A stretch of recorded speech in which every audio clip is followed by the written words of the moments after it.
Saya ingin menjelaskan sedikit satu kendala kita menauladani Nabi dari buku-buku sejarah yang kita pelajari. Buku-buku sejarah ini menjelaskan satu fakta-fakta tentang Nabi kita Muhammad SAW yang sifatnya deskriptif dan umumnya bertujuan menimbulkan kekaguman kepada Nabi kita Muhammad SAW. Jadi setiap kali kita memperingati Maulid Nabi, yang kita hidupkan itu adalah kekaguman kita kepada Nabi kita Muhammad SAW. Pada waktu yang sama kita meletakkan Nabi itu terlalu jauh sehingga sulit untuk diteladani, sulit dijangkau. Saya suka memberikan gambaran yang lebih realistis tentang bagaimana cara kita membaca kehidupan Nabi kita Muhammad SAW. Saya kasih satu contoh misalnya. 10 tahun terakhir beliau di Madinah, saya hitung-hitung ya, total pertempuran yang terjadi itu ada sekitar 68 kali, besar dan kecil ya. 28 diantaranya dipimpin langsung oleh Rasulullah SAW. Sekarang kalau kita bagi dalam pendekatan manajemen waktu saja, kita tidak usah ambil yang 68, kita ambil yang 28 dibagi ke 10 tahun ya. Jadi setahun berapa kali bertempur? Katakanlah kita ambil 3 kali misalnya itu ya. Berarti kan dalam setiap 4 bulan gitu ya. Kalau setiap 4 bulan beliau bertempur, sekarang kita zoom lebih jauh realitasnya. Dulu orang pergi perang kan jalan kaki. Coba bayangkan waktu beliau melakukan pertempuran itu. Umur beliau berapa? Itu dari umur 53 sampai dengan umur 63. Tidak terlalu mudah. Tentara kita pensiun umur berapa? Kira-kira sekitar 58 kan ya.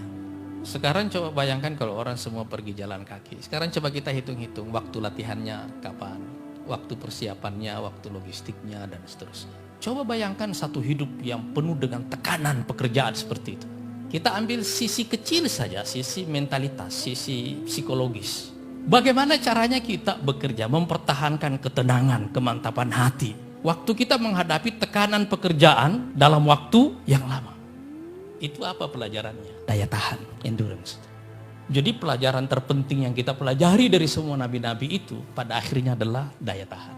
Bisakah kita memikul beban berat dalam waktu yang lama dan tetap stabil secara emosional, secara pikiran? Tidak labil, tidak mundur, tidak juga jadi tergesa-gesa karena stres. Kalau kita menghadirkan pelajaran sirah nabawiyah ini dalam perspektif seperti ini, kita akan belajar lebih banyak bagaimana menghadirkan, mencari ilham dari kehidupan Rasulullah SAW dalam kehidupan sehari-hari kita. Misalnya waktu beliau berada dalam tekanan yang sangat kuat, beliau mengatakan, "Arihna ya Bilal bis shalah." Wahai Bilal, tenangkan jiwa kita ini dengan sholat. Jadi ada sisi waktu orang itu merasa lemah dan orang perlu semacam tempat perlindungan spiritual. Kita lari ke situ waktu kita lemah. Dapat lagi energi baru, kita keluar lagi. Begitu kita lemah, kita balik lagi. Tempat ini namanya sholat. Makanya dari 5 rukun Islam itu, selain syahadat ya. Kalau syahadat kan ucapan selesai kan, tinggal pembuktiannya. Sisanya yang merupakan rukun Islam ini, sholat itu yang tidak ada pengecualiannya. Kalau puasa, orang musafir bisa tidak puasa, orang sakit bisa tidak puasa, nanti ganti. Kalau orang sholat musafir ada cara sholatnya, sakit ada cara sholatnya, perang pun ada cara sholatnya. Tidak ada satu alasan untuk meninggalkan itu atau menggantinya di tempat lain. Karena itu adalah sumber energi. Jadi waktu Rasulullah mengatakan, "Arihna ya Bilal bis shalah." Kita tiba-tiba mendapatkan satu makna tempat perlindungan spiritual yang paling dahsyat yang namanya sholat. Jadi kalau kita mencari tahu dari mana sumber ketenangan dan kestabilan jiwa Rasulullah SAW di bawah tekanan yang luar biasa itu, ini salah satu penjelasan.